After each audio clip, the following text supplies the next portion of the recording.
முக்கியமான அப்டேட்ங்க. ஒரு வீடியோ போடுறேன், பார்த்துட்டு வாங்க, அப்புறம் பேசுவோம். ஞாபகம் இருக்குங்க, அவங்களுக்கு வீடு கட்ட முடியல, வசதி இல்லை. ஸோ நம்ம மக்களாகிய நாம கொஞ்சம் அவங்களுக்கு வந்து கொடுக்க சொல்லி, ஸோ அதை சேர்த்து என்னோட காசு சேர்த்து நான் கொடுப்போம். நீங்க பரவாயில்ல, வேலைக்கு போடுமா பாருங்க, வேலை செய்யறாங்க, அந்த கூட பின்ற வேலை சொல்லி தராங்க ஆளுங்க.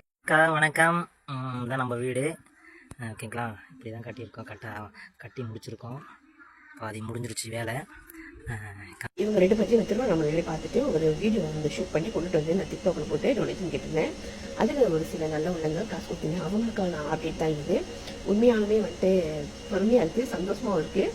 நம்மளும் இந்த அளவுக்கு ஒரு உதவி செஞ்சுருக்கோம் அப்படின்னும் போது எனக்கு ரொம்ப ரொம்ப சந்தோஷமாக இருக்குது. ஏன்னு சொல்லுங்கள், இந்த ஒரு டிக்டாக் பிளாட்ஃபார்ம் வச்சுருக்கோம், ஒரு ஐடி வச்சுருக்கோம், அதில் ஏதாவது ஒரு நல்லது செய்யணும் அப்படின்னு தான் என்னுடைய ஆசை. சும்மா ஆடணும், பாடணும், வந்தோம், பார்த்தோம், இருந்தோம், போகணும் அப்படின்னு இருக்கக்கூடாது. ஏதாவது வந்து இந்த ஐடியாவில் மற்றவங்களுக்கு ஏதாவது செய்ய முடியுமா, அது செய்யணும். அதுதான் நான் செஞ்சேன். அதுவுமே எனக்கு வந்து எனக்கு பாருங்க எவ்வளோ சந்தோஷமா இருக்கு. நான் உண்மையாக வீடு கட்டிட்டு இருக்காங்க, கட்டி முடியும் போது தீபாவளிக்குள்ளே கூட்டி போயிடணும்னு சொல்லியிருக்காங்க. என்னை வர சொல்லி எனக்கு ரொம்ப பாசதியாக என்னை கூப்பிட்டுருக்காங்க. நீங்கள் கண்டிப்பாக வந்தே ஆகணும். என்னையும் என் தங்கச்சியுமே கூப்பிட்டுருக்காங்க. கிட்டத்தட்ட நான் அவங்களுக்கு வந்துட்டு டொனேஷன் கேட்டு போட்டதில் நிறைய பேர் அவங்களுக்கு மெயினாக அவங்களுக்கு நேராகவே டொனேஷன் போட்டாங்க. ஸோ எங்கிட்ட கொடுத்தவங்க கொஞ்சம் பேர் தான். நான் வந்து எப்பயுமே டொனேஷன் வாங்கினா ஒரு 5 காசு கூட அதில் வந்து எடுக்க மாட்டேங்க. அதை பத்தலைனாலும் நான் அதில் போட்டு தான் கொடுத்தேன், தவிர அதை வந்து எடுத்து பழக்கம் இல்லை. நானே அவங்களுக்கு போன வருடம் வந்துட்டு நான் காசு வசூல் பண்ணி அவங்களுக்கு கொடுக்கும்போது கிட்டத்தட்ட வந்துட்டு முதல் வாட்டி போயிட்டு வரும்போதே ஒரு 30,000 ரூபாய் கொடுத்துருந்தேன். அதுக்கப்புறமே வந்துட்டு வசூல் பண்ணி டொனேஷன் எல்லாம் கொலெக்ட் பண்ணி கிட்டத்தட்ட 70,000 வந்துட்டு 70,000 ரூபாய் அவங்களுக்கு வந்துட்டு நான் டைன் பண்ணேன். அந்த டைம் அவங்களுக்கு கோலை போட்டு அப்படி அழுதாங்க 2 பேருமே. எனக்கு ரொம்ப மனசு கஷ்டமா இருந்துச்சு. எத்தனையோ யூடியூபர் வந்திருக்காங்கக்கா, எத்தனையோ பேர் இவங்க வந்து வீடியோ எடுத்திருக்காங்க, எவ்வளவோ வைரல் ஆகிருக்கு, எவ்வளவோ வந்து எவ்வளோ பேர் வந்து வீடியோ எடுத்துட்டு போனாங்க. எங்களுக்கு ஒரு 3,000 ரூபாய் 10,000 ரூபாய் வரைக்கும் தான் எங்களுக்கு கொடுத்துருக்காங்க. ஆனால் நீங்கள் யாருமே தெரியாது, நீங்கள் வந்து இவ்வளோ தூரம் எங்களை பார்த்து பேசி எனக்கு கண்கள் ஆனந்த கண்ணீர். ஃபர்ஸ்ட் டைம் எங்களுக்காக இவ்வளோ பெரிய தொகையை ஏற்படுத்தி எங்களுக்காக கொடுத்துருக்கீங்க அப்படின்னு சொல்லி எனக்கு சொல்ல வார்த்தை. அப்புறம் சொன்னாங்க, நீங்கள் கொடுத்த அந்த 1 லட்சம் ரூபாயிலலாம் வந்துட்டு எங்கள் வீட்டுக்கே அஸ்திவாரமே போட்டிருக்கேன் அப்படின்னாங்க. இப்போ நான் சொன்னேன், எப்பயுமே ஒருத்தவங்க கிட்ட வந்துட்டு நம்ம எப்பயுமே வந்து டொனேஷன் கேட்கக்கூடாது.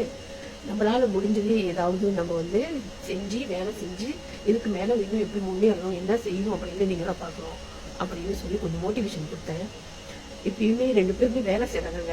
முன்ன வந்து அவங்க ஹஸ்பண்ட் வேலை செய்யலாம், இப்போ வேலை செய்கிறாங்க. 2 பேரும் 5,000 ரூபாய் சம்பாதிக்கிறாங்க. அப்போ கொடுத்தேன். அப்போலேருந்து இப்போ வரைக்குமே இது வரைக்கும் என்கிட்ட ஒரு 5 காசு கூட கேட்டது கிடையாது. ஒரே ஒரு வாட்டி தான் என்கிட்ட வந்து லைவில் வந்துட்டு எனக்கு ஏதாவது உதவி செய்யுங்க அப்படின்னு ஸ்பான்சர் பண்ணுங்க அப்படின்னு கேட்டாங்க. அவங்க தான் ரொம்ப சந்தோஷமா இருக்கு. எனக்கு வீடு கட்டிட்டு டெய்லியுமே எனக்கு வந்துட்டு வாரம் எனக்கு அவங்க என்னென்ன செய்யறாங்க எனக்கு வந்துட்டு அப்படி பண்ணிட்டே இருப்பாங்க. அக்கா செஞ்சுட்டு நான் கொடுத்த 1 லட்சம் வெளி வந்து 1 லட்சம் வெளி இல்லை, 1 லட்சம் ரூபாய் வந்து பத்தாது. அவங்க கவர்மெண்ட் வந்து ஒரு லட்சம் ரூபாய் கொடுத்துருக்காங்க. அதுக்கப்புறமே அவங்க வந்துட்டு என்ன போய் வேலை செய்யறதுனால 1 லட்சம் ரூபாய் வந்து லோன் எடுத்துருக்காங்க. 2 பேருமே ஹேண்டிகேப்டு. இது எனக்கு சொல்லுவோம், எனக்கு ரொம்ப ரொம்ப சந்தோஷமா இருக்கு. நான் ரொம்ப ஹாப்பியா இருக்கேன். நம்மளால வந்துட்டு ஒரு குடும்பம் வந்து நல்லபடியா முன்னேறி போயிட்டு இருக்காங்க அப்படிங்கும்போது எனக்கு அவ்வளோ ஒரு சந்தோஷம். எவ்வளோ கவலைகள் இருந்தாலும் அதெல்லாம் நினைக்கும் போது அவ்வளோ ஒரு மனசுக்கு ஒரு சந்தோஷமா இருக்கு. இது வந்து கவலை கண்ணீர் இல்லை, ஆனந்த கண்ணீர். கண்டிப்பா போவேங்க, கண்டிப்பா போவோம் வீட்டுக்கு. எனக்கு அவ்வளோ, ஏன்னா எப்பயுமே வந்துட்டு வேணும் வேணும் வேணும்னு கேட்காம ஒரு வாட்டி கொடுத்தது, அதுக்கப்புறம் அவங்க என்ன செய்யணும், நம்ம எப்படி முன்னேறி வரணும் அப்படின்னு யோசிச்சு அவங்க வந்து வாழ்க்கையை வேலை செய்கிறாங்க. 2 பேருமே வேலை செய்யறாங்க. ஒரு கைத்தொழில் செய்கிறாங்க, அவங்களும் கைத்தொழில் செய்கிறாங்க. அப்புறம் ஊதுபத்தியெல்லாம் விற்கிறாங்க. சாமி ராணி ஊதுபத்தி இதெல்லாம் ரோட்டில் நின்று விற்று, அதுவுமே அவங்களுக்கு வந்து ஒரு சின்ன பிஸ்னஸ். ஓகேங்களா, இதுதாங்க வாழ்க்கை. இதுதான் எனக்கு இப்படி உள்ளவங்களை பார்த்தேன்னா, அதுவும் உழைச்சி சாப்பிடுறவங்க பார்த்தீங்கன்னா நான் அவங்களுக்கு அடிமையாயிடுவேன். அது என்னுடைய குணம். இவ்வளோ சந்தோஷமா இருக்கு. அப்டேட் வந்துட்டு நான் செஞ்சுட்டேன் அப்படிங்கிறதுக்காக கிடையாது. என்னை நம்பி ஒரு சில நல்ல உள்ளங்கள் நிறைய பேர் கிட்டத்தட்ட கொஞ்சம் பேர் கொடுத்தாங்க. எல்லாருமே கால் பண்ணி என்கிட்ட பேசி அவங்க காசு டொனேஷன் கொடுத்தாங்க. அவங்களுக்கான அப்டேட் தான் இது.